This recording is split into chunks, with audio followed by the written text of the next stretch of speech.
Apa itu blockchain? Apa itu cryptocurrency? Apa itu NFT? Apa itu DeFi? Apa itu Bitcoin? Apa itu koin micin dan shitcoin? Dan apa gunanya kita tahu ini semua?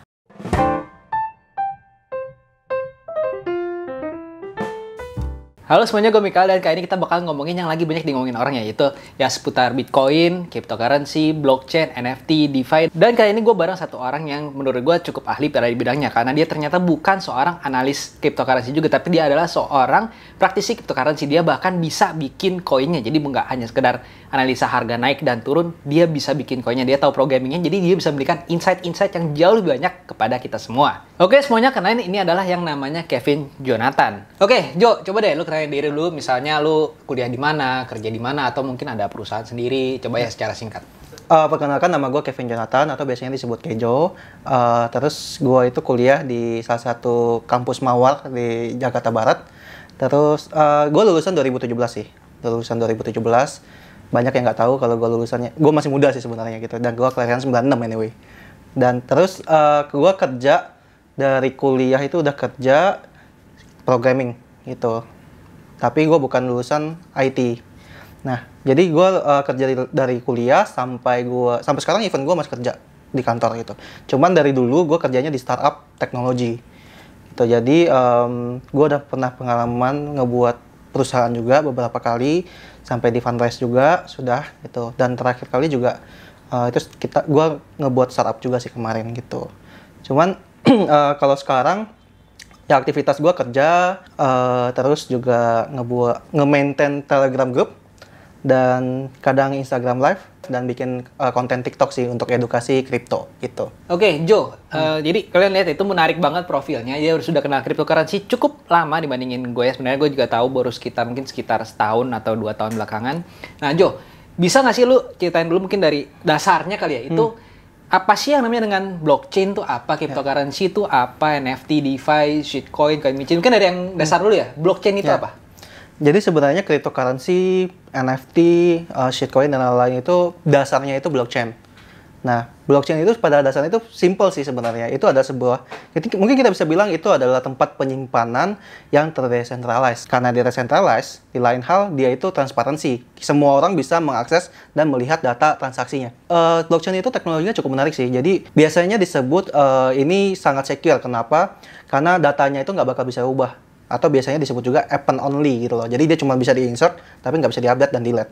Jadi itu teknologinya pada dasarnya cuma tempat penyimpanan aja. Nah, terus kalau untuk cryptocurrency hubungannya dengan blockchain itu sebenarnya apa sih? Kripto dan NFT itu menggunakan teknologi blockchain, tetapi kripto dan NFT itu berbeda. Kalau kita biasanya bilang untuk kripto itu digital wallet atau digital currency lah kita sebutnya. Tetapi kalau NFT biasanya kita sebut dia tempat penyimpanan barang-barang atau file-file yang berupa digital gitu sih. Oke, jadi mungkin lebih perjelas perbagiannya. Cryptocurrency itu kan ada currency-nya. Berarti cryptocurrency adalah sebuah mata uang. Mata uang digital. Mata uang digital yang hanya berlaku secara digital doang gitu. Betul. Ya. Dan itu bersifat decentralized. Jadi tidak tergabung dengan satu bank manapun gitu. Tidak. Oke, nice. Nah, terus apa sih yang bikin cryptocurrency ini tuh jadi booming sekali sekarang gitu? Jadi kayak kan lagi naik ini namanya nih banyak orang ikutin cryptocurrency gitu kan. Apa yang lagi bikin booming dan kenapa sih kita harus tahu tentang cryptocurrency ini? Ya, pertama mungkin yang bikin booming itu karena bisa bikin kayak instan sih. Kayak instan ya?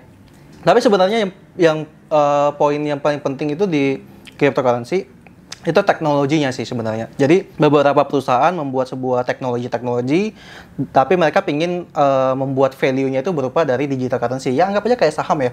Banyak banget perusahaan-perusahaan industri, tetapi ujung-ujungnya kan kita ngomongin value-value-nya dari saham gitu kan. Anggap aja saham itu adalah cryptocurrency. Ada perusahaan-perusahaan di balik itu gitu loh. Berarti tujuan kedepannya cryptocurrency itu sebenarnya apa? Apakah maksudnya ini kan mata uang digital? Itu untuk buat transaksikan? Atau untuk gue investkan, atau sebenarnya tujuan cryptocurrency itu apa sih, Jo?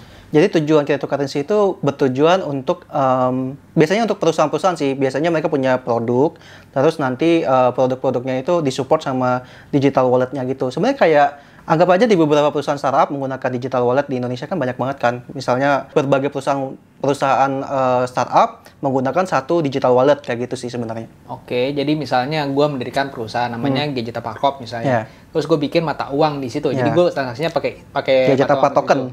Digital token sendiri gitu ya, digital token misalnya. Nah, itu gue belinya dengan mata uang rupiah atau bagaimana? Atau mata uang apa yang bisa beli itu? Atau gimana gitu caranya? Kalau itu tergantung dari lu bikinnya itu dari networknya apa. Jadi kan ada Ethereum, ada Binance itu kan. Jadi kalau lu bikinnya di Binance berarti pakai mata uangnya Binance. Tapi kalau lu pakai Ethereum, lu pakai mata uangnya Ethereum. Tapi gue bisa beli dengan rupiah? Yes. Bisa beli dengan USD gitu bisa, ya? Karena transfer? Betul. Transfernya harus ke sebuah exchanger atau gimana? Ya, jadi biasanya itu kita mulai dari di exchanger dulu, kita transfer, nanti dari exchanger itu baru kita bisa convert ke mata uang yang sesuai dengan yang mau kita gunakan, misalnya BNB, Ethereum, kayak gitu sih sebenarnya. Oke, berarti tujuan cryptocurrency itu mungkin nggak sih kedepannya itu kita nggak pakai mata uang rupiah, fiat, mata uang fiat ya, mata uang fiat, tapi menggunakan cryptocurrency ini, mungkin nggak sih, apa tujuannya ke situ nggak sih untuk bikin cryptocurrency? Mungkin saja, soalnya beberapa perusahaan kan kayak udah menerima misalnya pembayaran menggunakan Bitcoin, terutama salah satu negara itu ada yang udah menggunakan mata uang Bitcoin kan gitu sih. Dan beberapa negara juga ada juga yang menggunakan, bukan negara sih, perusahaan yang menggunakan pembayarannya, paymentnya itu Doge. Itu even Doge pun ada. Pakai Doge? Betul. Oke. Nah, menurut lu sendiri akan sustain nggak dalam artian cryptocurrency itu nilainya kan cukup volatil ya? Ya, kita betul. bisa lihat ada dip kemarin itu yang cukup dalam. Dan terus dia naik lagi, nah itu kan volatil. Sedangkan sebagai sebuah mata uang kan tidak bagus ya kalau itu terlalu volatil gitu loh. Betul. Nah makanya terkadang tuh untuk beberapa yang volatile ketika dia melakukan pembayaran, habis itu di-convert lagi jadi USDT. Oh begitu. Jadi di-stablein koinnya lagi gitu. Oh, oke. Jadi setelah melakukan pembayaran langsung diganti ke mata uang dolar gitu ya? Betul. Tetapi terkadang juga ketika perusahaan itu percaya dengan digital currency tersebut, misalnya kayak Bitcoin, ya udah mereka anggap itu sebagai invest. I see. Jadi bisa sebagai untuk alat pembayaran, bisa juga sebagai sebuah alat investasi ya. Betul. Nah itu tadi berupa cryptocurrency, mata uang digital. Ada lagi yang lagi hot-hotnya itu kan namanya NFT atau non-fungible token. Betul. Bisa jelaskan non-fungible token itu apaan? Non-fungible token itu sebenarnya simpelnya gini sih. Kalau kita bilang fungible token, berarti kan apa yang kamu punya, let's say $1 kamu dengan $1 ku sama kan? Ya. Tetapi kalau non-fungible token, anggaplah kamu punya lukisan Mona Lisa dan aku punya lukisan yang lain, ketika di swap value-nya itu beda. Beda, ya. Ya, karena dia unik. Nah, jadi sebenarnya tuh NFT itu setiap NFT yang dibuat itu memiliki unique ID kita sebutnya mungkin ya. Dan itu yang menggambarkan dia yang berbeda. Jadi berbeda dengan fungible token yang dimana value-nya itu sama, tetapi kalau non-fungible token value-nya itu berbeda. Gitu. Oke, jadi lebih mungkin analoginya lebih gampang diibaratkan sebagai karya seni atau barang ya, sebuah barang yang digital. Tidak ada duanya, yang secara digital yang dimasukkan ke dalam teknologi blockchain. Betul. Gitu ya. Jadi dia ada satu barang itu dan hanya ada satu unik gitu doang. Betul, satu unik. Kita bisa memiliki catatan bahwa itu kepemilikannya itu punya siapa. Oke. Ya, let's say barang unik ini miliknya si Kejo gitu loh. Dan everyone bisa lihat itu miliknya Kejo. Padahal kan kita kalau lihat itu NFT itu kan seperti kayak mungkin bilang JPEG ya kan atau GIF gitu kan. Ya, sebenarnya nggak harus selalu berupa gambar. Kita bisa berupa semua barang digital aset lah. Let's say kita even surat-surat digital seperti misalnya sertifikat juga bisa. E-sertifikat juga bisa dimasukin karena ada blockchain. Betul, karena ada beberapa kayak produk-produk luar negeri yang terutama tas-tas yang terkenal, sertifikatnya itu menggunakan NFT. Jadi ketika ada perpindahan tangan, dia bakal tertulis bahwa diubah, maksudnya datanya perpindahan tangan itu ke siapa. Oh, sudah ada ya itu? Sudah ada. Salah satu brand terkenal lah. Oh, gitu. Gue baru tahu. Ya. Oke, nice. Jadi itu gunanya NFT ya. Jadi sebagai tanda kepemilikan suatu barang yang bisa dipindah tangankan. Betul. Karena kalau dulu kan barang digital itu kalau kita bilang untuk mengkoleksi sangat sulit ya. Kenapa sulit? Karena sering diduplikasikan. Iya. Sekarang dengan barang yang digital itu ditaruh ke NFT, para owner bisa meriliskan kayak karya-karya mereka secara resmi dan orang beli dan nanti bakal ada kepemilikannya. Jadi kalau lu mau beli, lu mesti beli di tempat yang resminya ya di tempatnya si owner itu gitu sih. Sama ownernya langsung. Sama ownernya langsung gitu. Jadi orang kalau kayak kita misalnya mau beli produk digital siapa, langsung udah jelas kalau ini beneran loh kita beli dan karyanya ini gitu loh. Kepemilikannya siapa? Jadi misalnya anggaplah lu bisa ngelukis Mona Lisa. Gue juga bisa bikin tiruannya Mona Lisa, ya kan?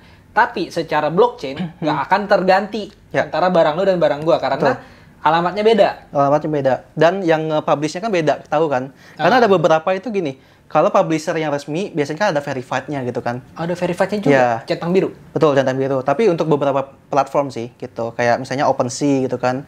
Jadi misalnya si kreator A dia resmi kerjasama dengan OpenSea, terus nanti dia bakal dapat centang biru lah misalnya kan.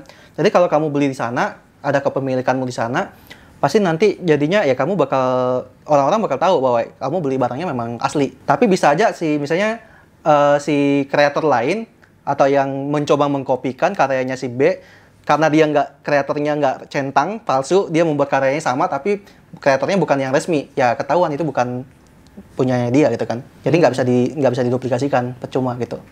Oke, jadi itu kegunaannya NFT ya. Jadi kayak semacam sertifikat pemilikan suatu barang. Ya, barang digital. Barang digital. Dan menariknya lagi, kalau kalian tahu itu ada yang nilainya tuh sampai tinggi-tinggi banget ya, kayak Miliaran bahkan ada. miliaran ada. Terutama ya? Kalau kalian buka NBA Top Shot. NBA Top Shot. Ya, itu kayak video-video potongan. Di situ nanti, jadi kalau kita fans sama siapa, nanti ada potongan-potongan yang menarik. Dan banyak orang yang berani invest sampai miliaran itu. Invest yang miliaran, Ya. berani ke situ. Ada yang kemarin kok lihat sampai 2 miliar. Tuh. Kenapa berani ya? Karena mungkin salah satunya gengsi ya. Gengsi. Betul, gengsi. Jadi kan kayak gini loh contohnya. Orang kan karena transaksinya kan nggak bisa diubah, nggak bisa dipermainkan. Jadi ketika dia beli 2M, everyone bakal lihat ini belinya 2M. Terus siapa yang beli? And then yang menariknya adalah biasanya ternotis sama kreatornya. Ternotis sama kreatornya. Betul. Jadi kalau kita sebagai fans pingin dinotis, bisa aja dengan begitu. Ya udah kita beli mahal, nanti kreatornya bakal notice, oh ini siapa nih gitu kan. Oh, oke Gitu. oke. Dan kemarin kalau nggak salah gue sempat baca juga sih, NFT itu ada beberapa figur yang memanfaatkan NFT ini. Jadi kalau misalnya lo pengen ketemu gua, lo harus punya NFT A, harus punya NFT B. Itu jadi salah satu gunaannya ya. Jadi kayak added value-nya lah kalau punya suatu NFT gitu ya. NFT ini berarti cukup menarik ya, Jo ya? Menarik, terutama kayak gini loh. Kalau tahu biasanya kan ada yang ini ya, Pokemon Go atau yang Yu-Gi-Oh gitu kan, card gitu kan. Kan biasanya kan ada kartu-kartu yang memang langka gitu kan. Tapi kan nggak pernah tahu siapa yang punya kan. Oh, iya, Dan kita juga nggak pernah tahu apakah itu cuma satu atau cuma dua. Tapi dengan NFT, kalau dia udah buat supply-nya cuma dua, cuma satu, maka ya seperti itu, karena sudah tercatat di blockchain-nya hanya satu dan yang punya siapa. Jadi nggak bakal istilahnya diam-diam di belakang ternyata dia cetak lebih dari satu kan. Ya intinya nggak bisa diduplikasi. Kenapa? Karena ketika dia sudah mencatat di blockchain satu supply, maka tidak bakal bisa ditambahkan. Sama juga dengan cryptocurrency anyway. Cryptocurrency kan ketika sudah menulis bahwa limitnya bakal segini, jadi dia nggak bakal bisa menambah supply itu. Jadi kalau misalnya sebuah cryptocurrency, gue udah tetapkan dia ada, anggaplah ya, 1000 keping. Betul. Nggak bisa ditambah lagi itu? Nggak bisa ditambah lagi. Oh, makanya begitu. itu kenapa orang pada suka dengan cryptocurrency. Karena kalau kita ngomongin mata uang kan bisa dicetak kan sebenarnya kan. Tapi betul. Kalau ngomongin itu Doge gimana? Doge kalau nggak salah unlimited kan? Nah, banyak persepsi salah sih sebenarnya mengenai kayak coin meme, unlimited coin gitu kan. Sebenarnya enggak. Unlimited supply. Sebenarnya enggak. Sebenarnya itu dia punya supply. Punya limited supply. Udah tertulis, cuman bedanya dia kan ada circulating supply. Circulating supply berapa? Jadi tiap hari mungkin dia bakal nge-releasein berapa supply sampai ujung-ujungnya pasti ada total supply-nya. Ada total supply-nya. Artinya bukannya unlimited ya, ada supply-nya. Cuma sekarang belum keluar semua. Belum keluar semua. Sama kayak misalnya banyak lah circulating supply dengan total supply itu kan berbeda kan. Gitu. Jadi banyak salah kaprah sih tentang Doge itu unlimited supply. Sebenarnya enggak, dia ada limitednya. Oh, cuman belum keluar semua belum aja keluar semua sekarang. Tuh. Oke. Jadi kalau sampai once dia udah totalnya sudah keluar semua, dia nggak bakal bisa nambah lagi. Oke.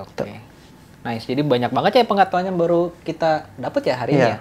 Oke. Nah ini gue kemarin juga sempat denger nih, koin yang bisa bikin kita kaya mendadak. Ya.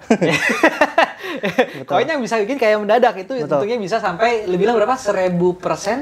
Gue pernah sampai semalam itu 1.500% gitu. 1.500%? Ya, pernah. Wow, itu disebutnya dengan koin micin atau shitcoin ya? Sebenarnya lebih tepatnya koin micin sih. Koin micin. Cuman bedanya dengan shitcoin, itu karena koin-koin micin ini kan dibuat sama random people. Nah, terus kita nggak tahu itu bisa benar atau enggak, berhasil atau enggak, makanya kita sebut shitcoin. Kalau sampai kena, jadinya shit. Kalau sampai kena rug pull, kena scam, itu jadinya shit. Makanya dibilangnya shitcoin. Selama dia tidak bisa memberitahukan bahwa dia itu benar, atau mungkin kita bilang approve bahwa mereka itu bersih, itu bakal tetap disebutnya shitcoin.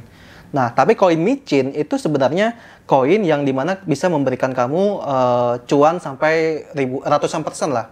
Tapi kan tetap resikonya sangat besar, baik lagi karena kita nggak tahu mereka itu siapa biasanya. Gitu sih. Karena kenapa koin micin disebut koin micin? Karena market cap-nya kecil. Jadi ketika orang masuk, pergerakan harganya bisa lebih cepat, tinggi. Oke. Jadi coba gue nanya nih, kalau koin micin itu terlisting nggak di exchanger besar? Sebenarnya kenapa disebut koin micin? Karena dia baru dibuat. Baru dibuat. Nah, terus dia bisa naik harganya biasanya itu karena ini koin micin bakal listing ke exchanger A, B, gitu. Even sampai ke coin market cap misalnya gitu sih. Jadi value coin micin itu sebenarnya simple.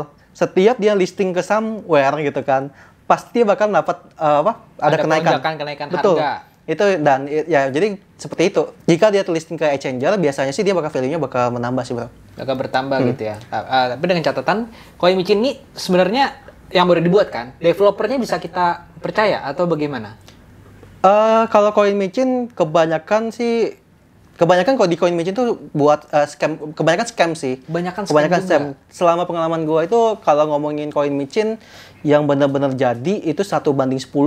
Jadi biasanya 9-nya itu scam, soft rug gitu kan, atau rug pull gitu. Itu bisa kita bilang shitcoin juga? Shitcoin itu, itu shitcoin. Selama mereka tidak menunjukkan siapa diri mereka, selama mereka tidak menunjukkan mereka itu perusahaan yang benar-benar ingin menjalankan proyek tersebut, biasanya itu kita masih sebut shitcoin sih, karena kita nggak tahu apakah mereka benar-benar menjalankan ini untuk mensukseskan proyeknya gitu sih. Oke, berarti kalau dari shitcoin itu adalah mungkin sebuah koin yang dibikin sengaja untuk scam ya, kayak contohnya kemarin ada apa sih? Kemarin ada apa? Contohnya yang lagi kemarin itu Squid Game. Squid Game ya. Kemarin Squid Game. Jadi contohnya itu shitcoin. Kenapa? Pertama kita nggak tahu bahwa itu resmi dari Squid Game atau enggak kan? Ya. Nah tapi memang harusnya nggak mungkin sih, karena Squid Game-nya aja nggak ngomong kan. Terus yang paling penting itu adalah Squid Game itu kemarin benar-benar kelihatan banget dia itu scam, karena dari candle-nya aja hijau terus.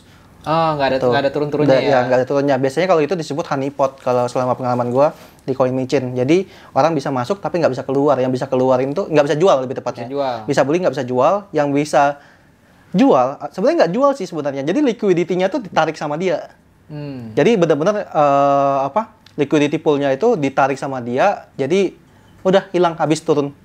Itu berarti diambil duitnya semua dari? Ambil duitnya semua diambil. Oke. Itu yang bisa tarik cuma developernya doang. Oke. Itu termasuk shitcoin gitu. Jadi kalau ngomongin contohnya beberapa koin mungkin kayak SafeMoon, apakah dia bisa dibilang shitcoin? Menurutku itu lebih ke arah koin micin, karena dari sampai sekarang pun dia tidak terbukti bahwa dia scam kan, maksudnya gitu. Dan malah orang banyak cuan dari sana gitu sih. Jadi itu masih kategori koin micin gitu ya, bukan shitcoin ya. Bukan shitcoin. Oke, nice. Gitu. Nah, buat kalian tahu ya, dia bisa mendeteksi yang mana yang bakalan rug pull, yang mana yang bisa scam, karena dia sendiri pernah bikin koin dan dia itu bisa baca codingnya, bisa baca programmingnya. Jadi kalau emang kalian pengen bertanya-tanya lebih lanjut, bisa langsung aja ke telegramnya si Kejo ya. Nanti gue tulis linknya di bawah di kolom deskripsi. Langsung aja bisa konsultasi ke orangnya, ke pakarnya langsung. Jadi dia bukan cuman orang yang ya analisa sembarangan doang, bukan sembarangan ya, analisa doang, tapi dia juga seorang praktisi, jadi lebih bisa baca codingannya juga. Itu nilai lebihnya dia gitu. Dan itulah kenapa yang bikin dia pengen gue undang ke tempat gue untuk ngobrol. Gitu, oke. Nah, mungkin ya terakhir ya. Ada nggak saran untuk teman-teman nih yang baru mulai kenal cryptocurrency ya kan, untuk mungkin mulai berinvestasi atau mulai mempelajari cryptocurrency atau blockchain ataupun NFT ataupun yang tadi lu bilang tuh shitcoin ataupun koin micin, itu ada saran-sarannya nggak sih? Untuk yang benar-benar baru mulai, terutama orang-orang yang masih belum paham tentang cryptocurrency, sebenarnya banyak yang chat kok gue masih newbie pengen main koin micin. Sebenarnya salah. Sebenarnya koin micin itu very advance kalau gue bilang sih, karena di sana banyak scam gitu loh, banyak scam dan kalian masih nggak paham tentang cara kripto itu berjalan. Nah, makanya kalau kalian masih newbie, kalau gue paling benar, gue bisa saranin itu lu invest seperti BTC, BNB, atau ke Ethereum, Cardano gitu. Kenapa? Karena mereka tuh koin ini bisa dibilang koin defensif atau buat orang-orang yang tipikalnya konservatif kita sebutnya. Kenapa? Karena kenaikan dan penurunannya itu tidak signifikan dan mereka koinnya memang kuat gitu loh fundamentalnya dan memang udah approve gitu loh bahwa mereka kripto yang memang buat investasi. Tapi kalau koin micin itu harus hati-hati banget karena uang yang harus kalian masukin itu literally uang yang memang bener-bener uang. Kalau gue biasanya bilangnya uang jajan. Kenapa? Karena uang jajan itu biasanya udah selesai makan ya udah. Udah selesai, pokoknya udah siap hilang kayaknya. Betul, udah siap hilang. Tapi beda kalau kita ngomongin event kripto itu buat koin uang siap hilang. Tapi kan kalau nggak siap hilang banget juga kan, nggak bener-bener yang kayak kalau hilang siap gitu loh. Jadi sebenarnya kalau udah masuk ke koin micin yang benar-benar harus siap hilang. Makanya kalau gue bilang, lu kalau main koin micin pakai uang jajan. Jadi kalau istilah kata uang jajan itu, kalau lu pakai uang jajan hari ini, berarti besok masih ada uang jajan. Oke. Nah, kalau lu masih percaya sama kriptonya, kalau dia turun, lu pakai uang jajan untuk besoknya ya udah masukin lagi. Gitu. Oke. Tapi kalau istilahnya lu pakai uang nikah misalnya, yang lu kumpulin selama 2, 3, 4 tahun, berarti kan kalau hilang, lu mesti 2, 3, 4 tahun lagi baru bisa cari lagi mungkin. Atau nggak gitu. jadi nikah gitu. Atau nggak jadi nikah gitu kan. Kena mental nanti kan gitu. Jadi kalau bisa invest ke kripto juga itu jangan pakai uang panas sih. Karena kita nggak tahu sedalam apa nanti kapan dia bakal di-dump, kapan dia bakal di-pump, kita nggak bisa tahu sih. Even kita tahu, kita nggak tahu setinggi apa kan langit itu dan sedalam apa itu lautan sih. Gitu. Oke. Jadi teman-teman itulah yang pengen gue ngomongin ke kalian ya, perbedaan mengenai tadi apa? NFT, kripto, blockchain. DeFi, blockchain, shitcoin atau koin micin. Nah, untuk lebih lengkapnya lagi, kalian bisa lihat ke Telegram channelnya Kejo ya. Ya, mungkin sama di bawah. Sama TikTok sama IG. Soalnya ada TikTok juga dia. TikTokku ngajarin tentang crypto education sih. Crypto education sama biasanya aku menganalisa koin-koin, nggak cuma koin micin tapi koin yang gede juga, yang blue chipnya gitu sih. Blue chip juga ya, jadi semua ada di situ ya. Betul, biasanya aku bahas tentang itu cukup detail sih biasanya, kadang kayak tentang fundamentalnya, juga kadang tentang hitung-hitungannya, mungkin nggak sih dia bisa mencapai value tertentu gitu loh, targetnya bisa sampai berapa gitu sih. Oke, lebih aktif biasa di mana? Yang paling aktif? Telegram. Nanti gue kasih semua link sosial media dia di bagian bawah, jadi kalau mau belajar tentang kripto atau mau tanya-tanya bisa langsung ke Telegramnya Kejo ya, nanti gue taruh di deskripsi bagian bawah.